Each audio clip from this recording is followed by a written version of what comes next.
All right, today I have a good friend of mine who I actually met through doing these videos, and when I first saw his boots on Instagram, of all places, it was one of the only times that I felt like, oh man, I gotta get myself a pair of these, and I did. And since I got those boots, which were the Nail Shank boots, a lot of things have changed. The name of the company's changed, but the guy behind it remains the same. And so, unfortunately, because of COVID, we're not traveling right now, but we can still do an interview. So I'm going to go ahead and let him take it away and introduce himself. Yeah, well, thanks a lot, Carl, and appreciate the opportunity to speak on your forum. This is Gabbard of Kreosote Boots, and I'm a shoemaker, and it's 2021. Obviously, we're all in lockdown, but I still wanted to talk to you, and I asked a lot of people on both Instagram and on YouTube to send in their questions, and we got a lot of responses. Several that were kind of duplicates. You know, a lot of people want to know about the construction process and what goes into making these and the design and some of that stuff. So we're going to hit on a lot of those kind of 101 things, I think, to start with. But I kind of want to, on a more personal note, what really drew me to these boots was there was a certain attitude to them and a personality. It's kind of weird to like anthropomorphize an inanimate object, but these they're not really there. It's they don't have a personality. It's just material. It's leather and rubber and stuff. So, but yours were probably the first that I ever saw where it felt like they had an attitude, and that's what drew me to them so much. And I've gotten a response, like a very strong response from people on YouTube who say, like, look, I'll sell a kidney. How do I get myself a pair of these? So I don't know. What do you think's behind that? Why are people so drawn to your designs? Maybe certain types of people are so drawn to it, like very strongly. My clients resonate with me based on their previous experiences that life has provided them, or that they then took that step forward to initiate some sort of direction in their life. Along down that road that they travel, they found something in the design element of my boots that they felt kinship to. For me, that I think is probably the greatest compliment that I could get, is that I've got clients who like my boots as much as I like my boots. I don't have a lot of clients, and there are a handful of guys out there that are my clients that are, I would say, quote unquote, collector type boot enthusiasts. They collect as much as they can because financially, that's available to them, and they've got a deep crush on this style of lifestyle, and I think that's cool. I think we're at a point, all of us, that we've decided that we're going to measure the equation from a different perspective, right? I mean, math is math, a number is a number. There are a few ways to get there, to achieving and finalizing that result of the accurate number in which it takes to achieve something. And I think what has happened is that people have started to do more of an introspective look at their lifestyle and what they're interested in and their historic value from their family. And they're finding things that pair well together. Watches, boots, certain attire for a man is really simple. We have, a few things, some staples that we can pull off, an awesome pair of salvage denim jeans with a white t-shirt or a black t-shirt and a pair of boots. You can go anywhere and you won't look like you just came off of, working in the yard, you know. So I think what's happened is that there's that appeal to identify with the lifestyle that's a little bit more casual, but still has an edge to it. I've always kind of made the comparison to like Black Sabbath, you know. These are like the Black Sabbath of boots, in my opinion. They have a dark side to them, which I find really appealing. And you're right. It's like people find something that seems like a reflection of their personality, and that's what they go after. For everybody who's been, you know, fawning over the boots and you know, think they're the best thing since sliced bread, there's been a few people who are probably, you know, borderline trolls who are shocked that it could take 40 to 50 hours to make a pair, shocked at the cost, and just flat out don't buy it. And a lot of these people, again, I'm not really sure how much they actually know. So maybe this is a good opportunity to sort of educate them as to what goes into your boots from a design perspective, from a construction perspective. You're very tied to the idea of really handmade, hand-powered machinery, hand-cut, all that stuff has a very hands-on feel to it. So could you go a little bit into that aspect and sort of like the design philosophy and how that extends into construction? I think first and foremost, I grew up surrounded by very strong men in my life. My father was strong, my grandfather, my great-grandfather, my uncles, they're all big, badass dudes who were very smart, and they taught me a certain amount of respect for being able to take care of yourself in sort of a survival sense. So that would be one part of why I choose to use a lot of hand-cut mechanisms and hand-cranked and hand-powered. I think basically because, you know, what happens, perfect example, this will, you know, put us in a time capsule, but we're in the middle of having 73% of America covered by snow, and it's February, and it's been a hell of a late winter, and there have been power outages, and people have gone without water and electricity and heat. Perfect timing, you know. If the power goes out here, I can walk over to the, you know, hand crank Richner. I can hand crank the outsole. You know, I can walk over to my 29, you know, K72 Singer long arm patcher and build a boot. That's pretty much how I started building boots, was with all hand crank mechanisms. So it's a little bit of a survival thing. And then it's also, I think, that heritage feeling to using a machine that was built to be used back in the 30s, 40s, and 50s. And so that takes more time. So that drives the price up because it's time, it's materials, it's quality, and then it's the unique element of original design. We're a pretty old group of people living on the planet. It is very near impossible, unless you're Elon Musk, to invent something, right? I mean, that hasn't been done before. And there's still that technology, but it is so far superior and advanced into the realm of zeros and ones that there's no way that cutting a piece of leather or sewing it or constructing something as simple and as organic and old as the technique of shoemaking, cordwainer, European, American, you know, shoemaking, to be that original. So what you try to do is be inspired by a lot of things and only be inspired by the best of a lot of things, meaning the best designers architecturally, the best painters, the best philosophers, the best music.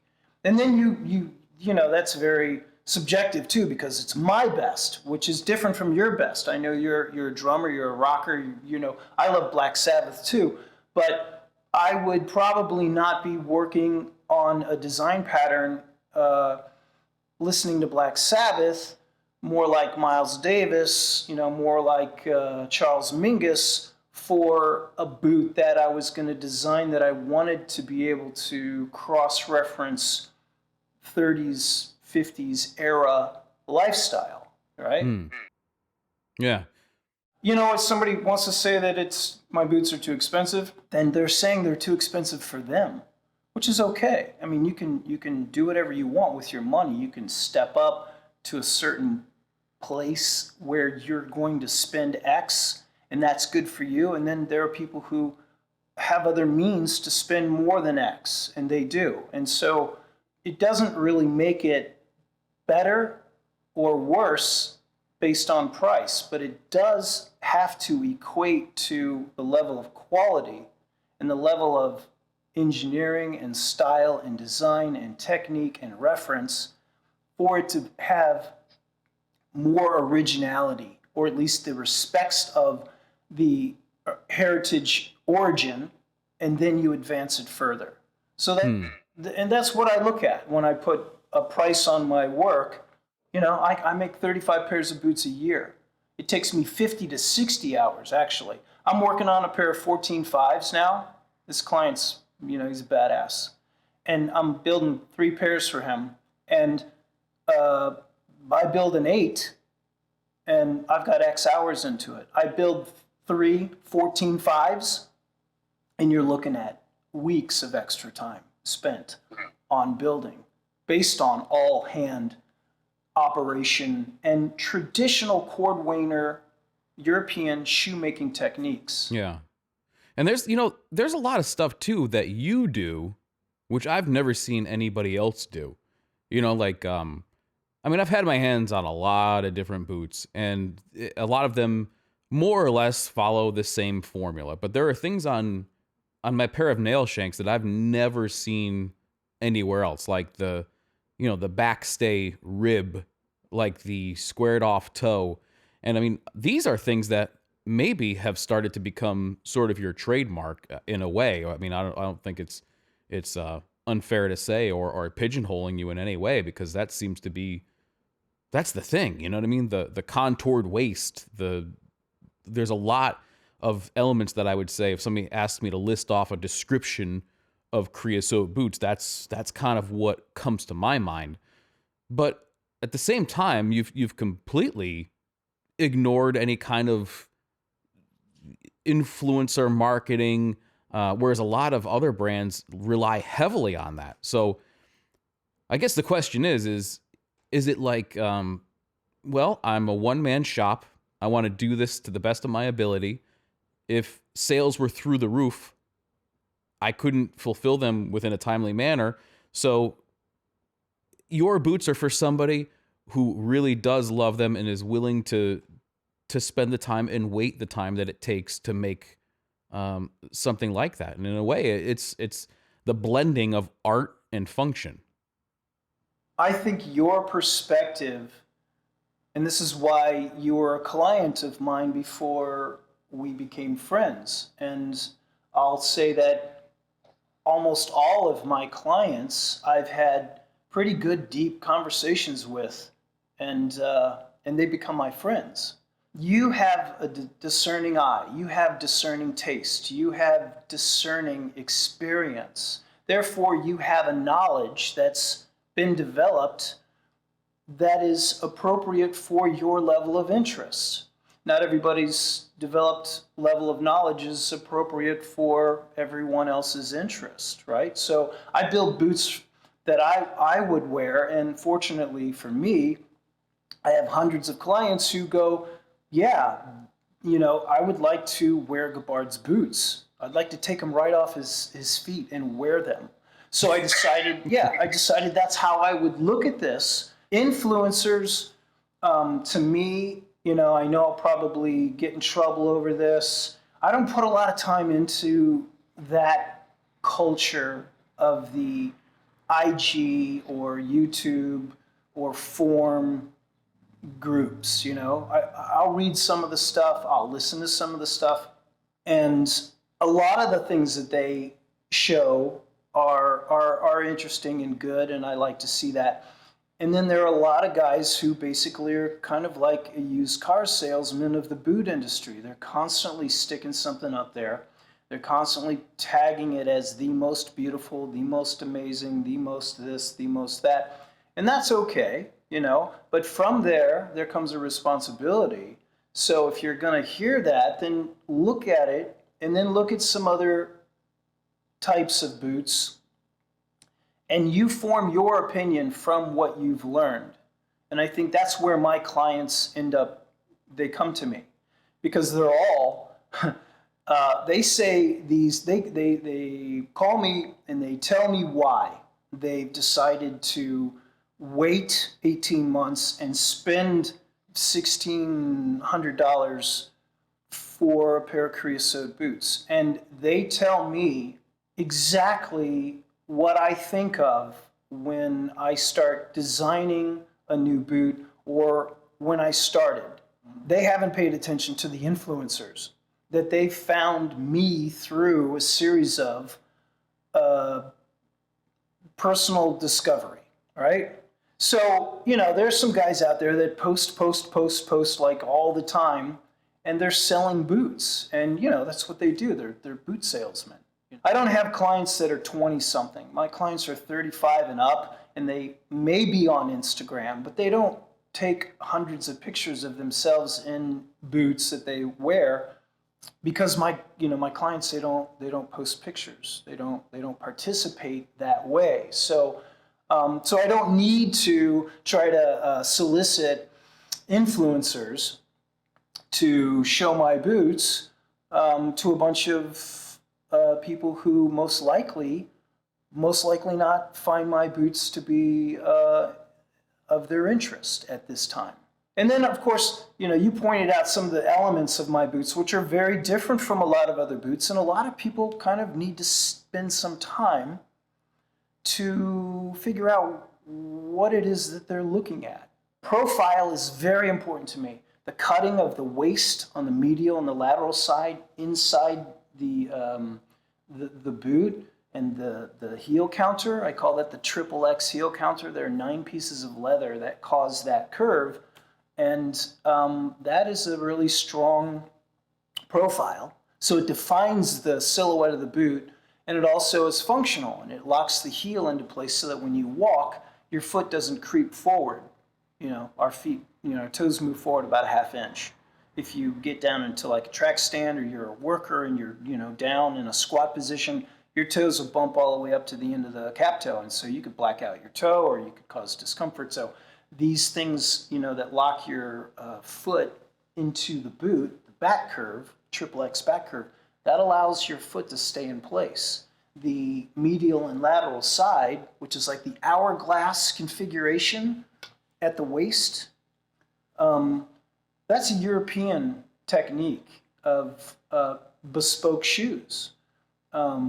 You have to cut the channel end at 10 millimeters and 11 millimeters, and you need to create a holdfast that allows for the boot to be pulled in at the waist. That defines the look, and it defines the shape, and it defines the fit.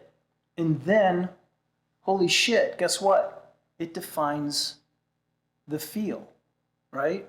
Now you're not walking in a pair of boots where your foot's moving all over the place, or it's rolled out, or it's jammed up front. Everything fits firmly, and that's not by accident. That is by execution. Yeah. And I mean, I could speak to that just personally, having owned and worn and, for the last, 2 years. And they do, it's an interesting feeling because, when you put your foot into them, they sort of, you encounter a little bit of resistance when you're starting to put them in, but it's almost like they just pop in and then they're sort of locked. And what's interesting too is that the upper on at least my pair is very soft leather. So, usually where the ankle flexes, that's where there's typically a little bit of break-in that has to happen because, these 7-8 ounce leathers are pretty stiff. But with the pair that I have, it was pretty flexible from the get-go. So it was the weirdest, most interesting combination of stiff and flexible and supportive, but still free feeling in a way that I had ever experienced, because that backstay is really solid. I mean, you can't depress that with your thumb, no matter what you do. The toe box itself is structured, but you feel like your foot is being supported by the design of the boot rather than just bolstered with tons and tons of leather, which is probably a more work boot way of doing things. But it was the first and last time that I've felt that sensation with a pair of boots before. That's the end of the road. You know, that's the goal. That's the achievement of the goal has been met. And you know, to backtrack a little bit, you know, I don't use 7/8 ounce leather. I use pretty much 5 across the board.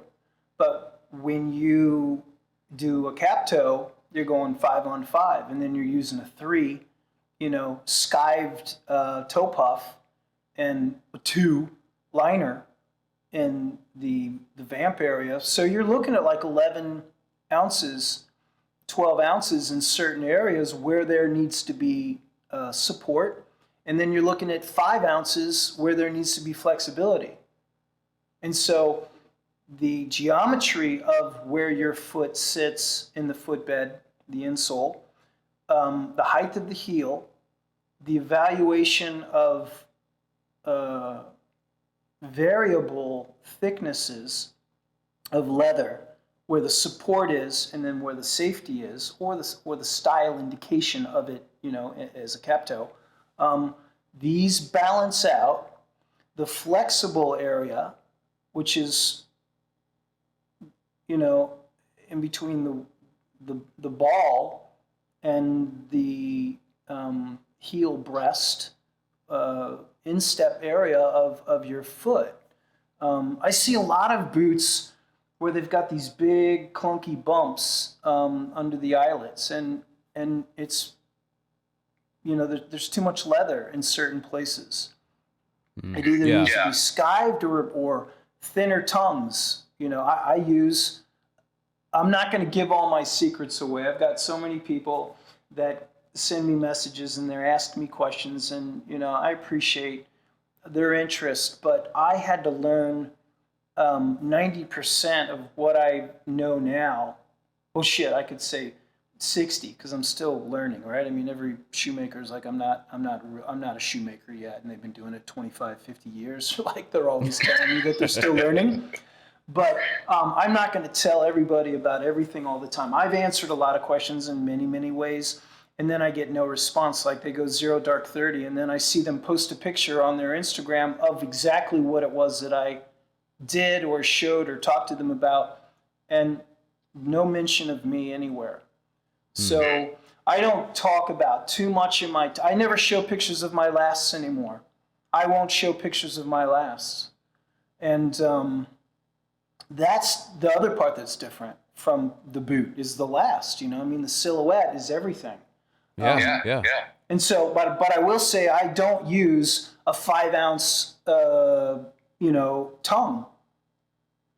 I use less than 5 ounces because, you know, you stack leather, you skive leather, you weaken leather. So you can't skive leather in areas where there's thick stitching and a lot of pull and a lot of dimensional tension, right?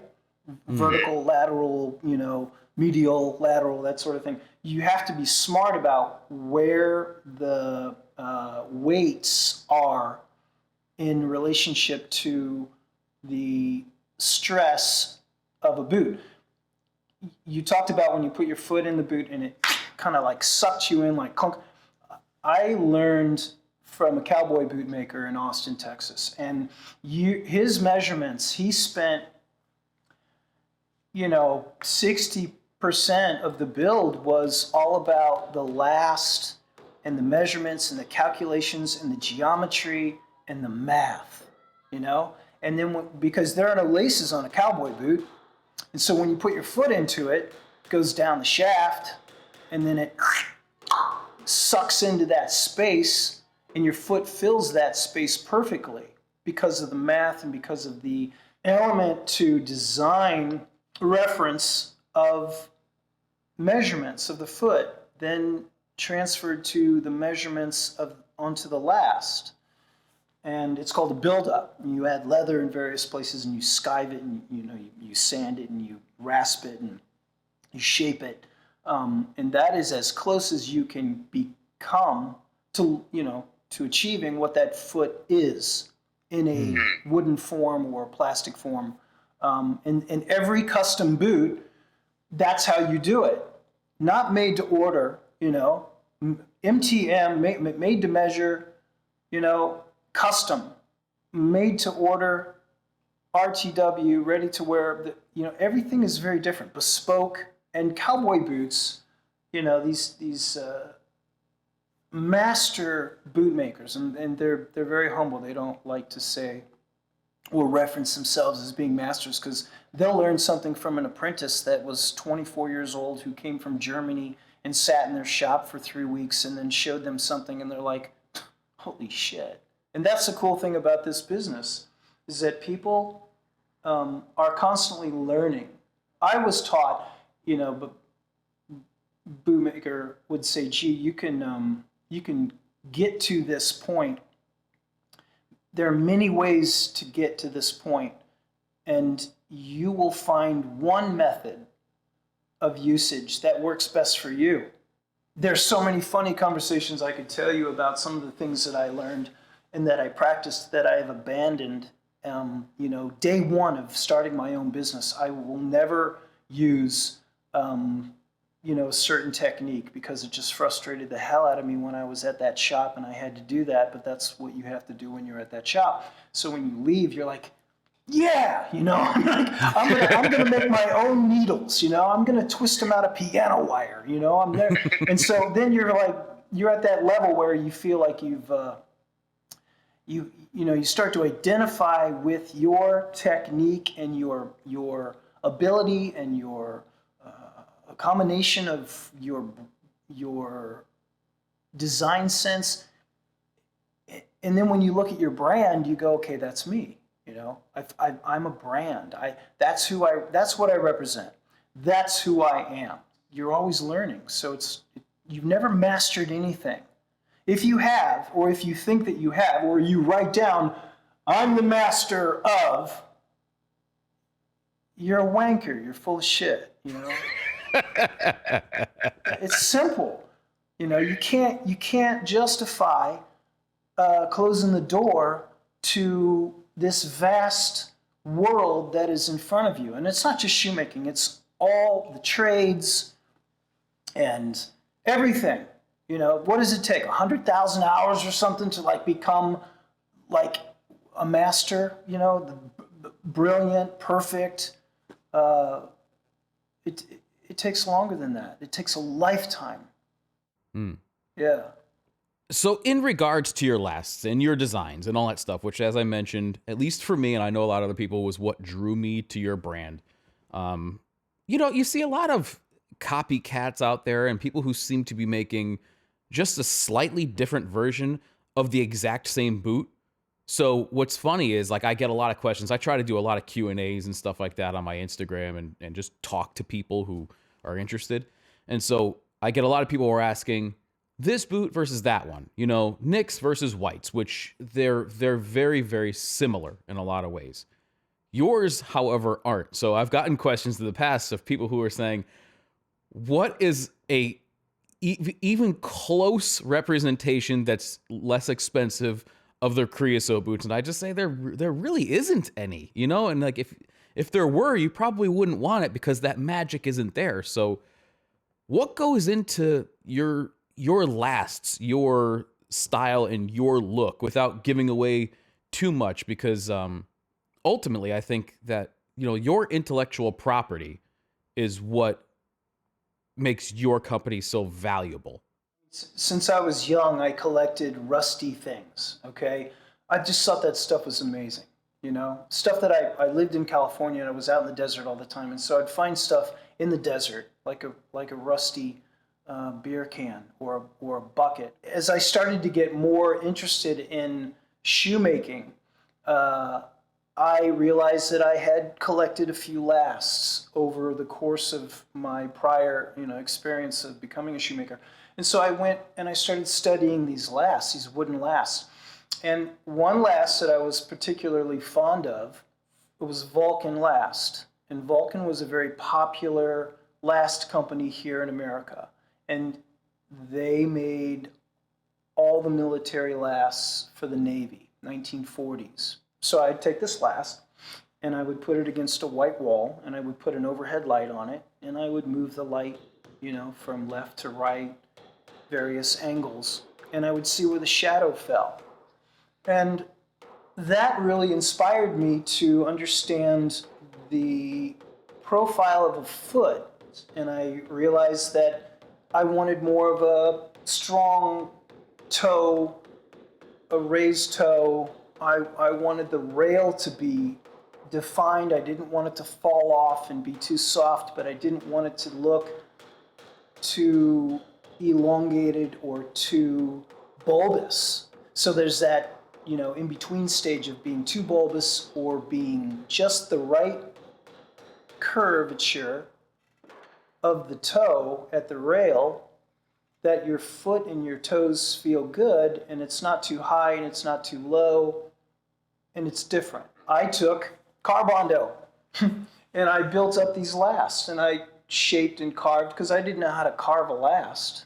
You've got to put time into that last. You've got to develop that last. So I now take a block of wood and I'll carve the shit out of it and I'll make one, because I'm not that good to equal two perfect lasts. So I'll take one and I'll make one, and I will then take a pattern of a design of a boot, and not every pattern fits every last. I have 10 designs, and I have 9 lasts, and they're all different. So each design template and each boot style fits that last. And so I'll take that last, I'll take the leather, that design, I'll stretch it over the last, and I'll look at it, And then if I think that last has a strong sense of silhouette or profile appearance to me, walk it over, put it on a table, put light on it, watch the light. If it looks like an architectural building to me from the Bauhaus influence of brutalism, because I like concrete, then I'm looking at that last in that shape. It's going to go further. I'll walk around with that boot, that design for a while, and I'll have two separate shoes, right, left, and yeah, and I look like an idiot, but it's great. I'm here by myself, So if you're an idiot by yourself, then you're the only idiot in the room, which is a really great room to be in. And then if it fits well, after maybe making a few more adjustments, I'll send that last to be copied, because they don't make wooden lasts anymore. They make, plastic lasts. And so there are a couple of companies, one company in particular here in America, very expensive to have lasts made. And I'll get the pair back from the last company, and then I'll make I'll make a pair of boots. And I've got a right foot and a left foot, and I'm walking around. And I have done this, and then I've looked at it and said, wow, it didn't quite turn out the way that I wanted it to. That's disappointing. What did I do wrong? Why hasn't this design evolved into something that I had anticipated that it would become? So then I'll strip it back down and look at the last, and I'll start with the Carbondo again, and I'll add the Carbondo, to it, and sand it and reshape it a little bit.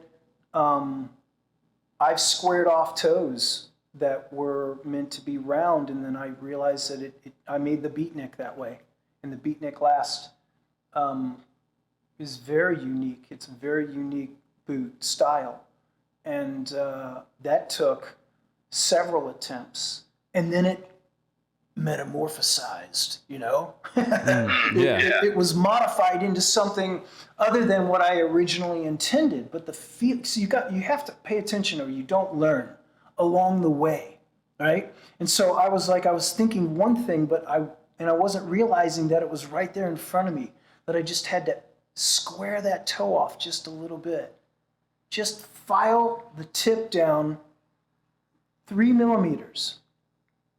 And I was like, holy shit, you know, that's different. That's unique. Yeah. See, this is though where you know, very much like when I was talking to Dave Himmel, where there's a blurred line between function and art. You know, this is the artist side of the whole thing, and the part that others can't copy.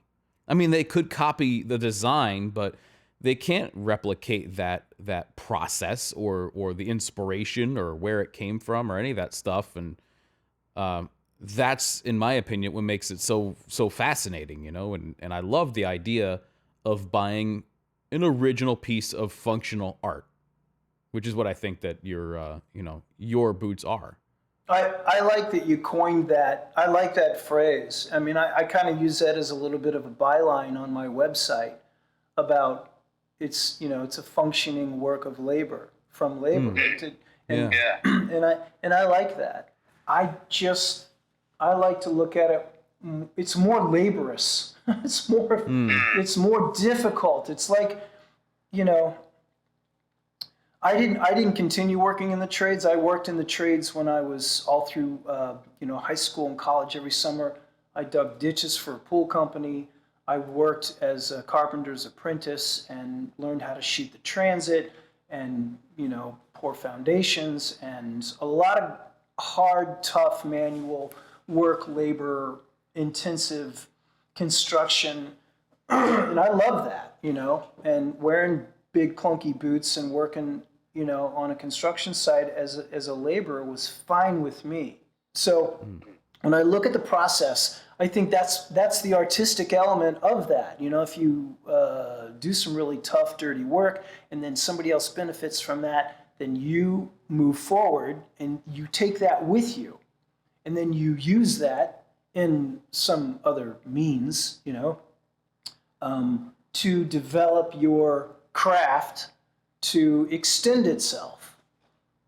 So it's like a work of art, but it's a work of labor-intensive, aptitude. Yeah, it's not unlike a great carpenter or somebody who does that type of thing, because there's a level of artistry and an eye and a lot of that sort of those soft skills which you can't write down and teach somebody, and they're very difficult to copy and to learn. But then there's also you have to have the ability to build that stuff too. You have to know what materials to use and put them together in a way that they don't fall apart. Yeah. We all start somewhere, right? I mean, we all have to have humble beginnings. Nobody starts off as the foreman of the work site unless they were grandfathered into it through the company's, money. And that guy's got a tough job because, you work on them, and you probably know some guys who they have a hard day at work every day because they bypassed that labor-intensive paying your dues and sweeping up before you became the head of the site, manager. That is absolutely true, and it's probably a deeper concept that I'm capable of understanding. But for sure, there's a value and a certain respect that you gain, and I just pull from the world of construction, but I guess in anywhere, coming from the ground up and not maybe having your name on the door of the truck or whatever it is. Nobody knows you, nobody cares, and having to do it yourself. I think that there's a certain grit that comes from that, which people respect more than anything else, more than any last name or anything like that. And again, it's something that can only be earned. Yeah, yeah. I value that and I respect that, and I see the successes from those who share the same evaluation to the process, right? I mean, this is segueing into guys who just copy other boot designs, as opposed to taking the time that's required, at least to be acknowledged by your peers or people who are doing the same or have done the same. It's like, yeah, man, he took the time to learn how to create his own templates. He masked off his last, he worked the geometry, he screwed up a whole bunch of design patterns just as they did, and now he's come to a point where his designs are unique and they're credible, right? Yeah. And they will last. They have value. They have purpose. Right.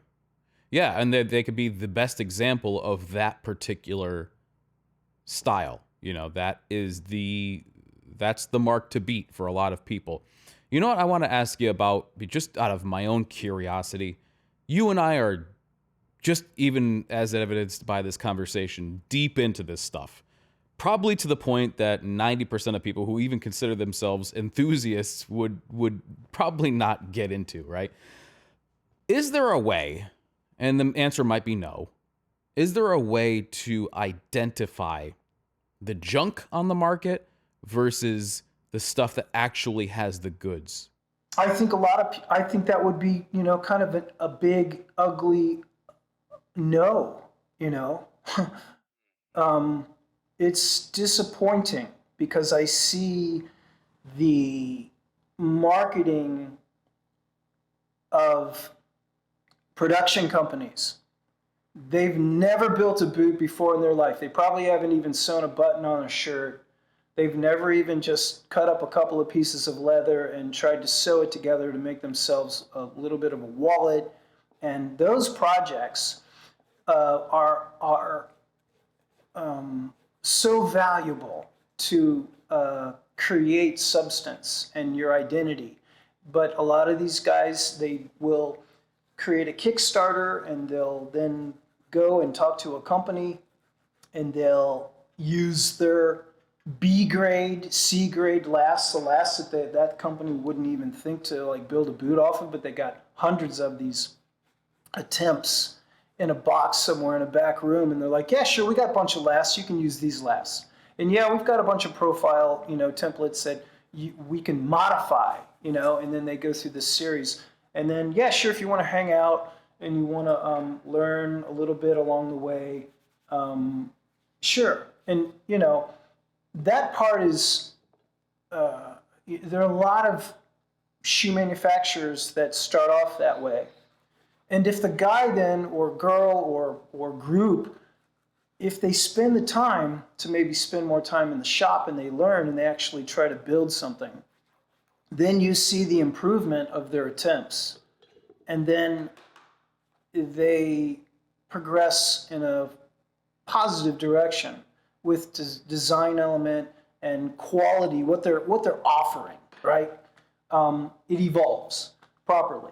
But it didn't start at the base of where a shoemaker started, which was, working as an apprentice somewhere, or he studies, at a school, and then he goes and works as an apprentice, and then he starts to fiddle around, Then you'll only become better at what it is that you do, and you will then become valued from others who then took that process to start from nothing and then move forward to where they are at the present moment. Because if they're doing it with truth and value to begin with, they'll never just be at the present moment. They'll always be in the future. And they'll always have something more substantial to offer themselves, and then that will equate to the value of interest from others. Yeah, it's too bad because, like you said, I've caught myself working with companies before when I learned that all they're really doing is outsourcing things. They put together a good website. They had a product offering. They figured out a way to get the ordering done, but they themselves never set foot in the factory that their products are being made, and it's a new way of doing things. I'm sure that there's some $1,000 guide that you can buy that tells you how to make $100,000 a year business based on doing this very same thing with shoes or watches or shirts or whatever. That's not really the stuff that I'm interested in. And, it's disappointing when you find out that that is sort of the modus operandi of a company. I like the idea of a guy in his workshop, and people may say like, well, how come they're not spending more time on Instagram, or how come they don't respond to my messages or whatever? And if they ever ask me that, I'm always like, because they're at their workbench. They're doing what it is that you want them to do. So leave them alone so they can do it. So I guess the answer is, you want to get there. It's going to take hard work and time and mistakes, just like getting anything, whether it's losing weight or advancing in your career. There's certain things that can only be done by doing the work. The goals are always the same, right? You want to achieve a procedural direction of separation. I want to separate myself from here, and I want to end up in front of myself over there. And so what do? And a lot of people think that, well, the fast track is to borrow a bunch of money and go and have it done. We're just talking about boot making, shoe making, that sort of thing, collaboration stuff.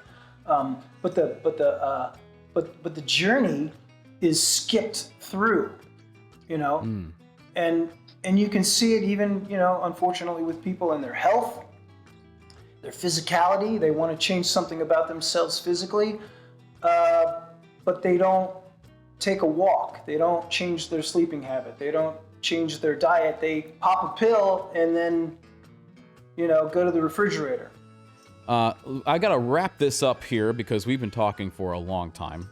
But I'd love to we could do this again. We can continue if there's we could cover ground for a long time. You and I have talked for hours on end, and I know we could continue to do the same thing. But thank you for your time in doing this now. I think this is a rare opportunity for people to sit at the foot of the master in a way and really learn something that they can't get anywhere else. There are very, very few people like you out there, and I don't really think that this kind of information or your type of insight is something that you can come by easily. So I really appreciate you taking the time. Well, thank you, Carl. It was great speaking with you. It was nice to have the opportunity to represent my work, my brand, my ideas. And look forward to chatting with you again in the future.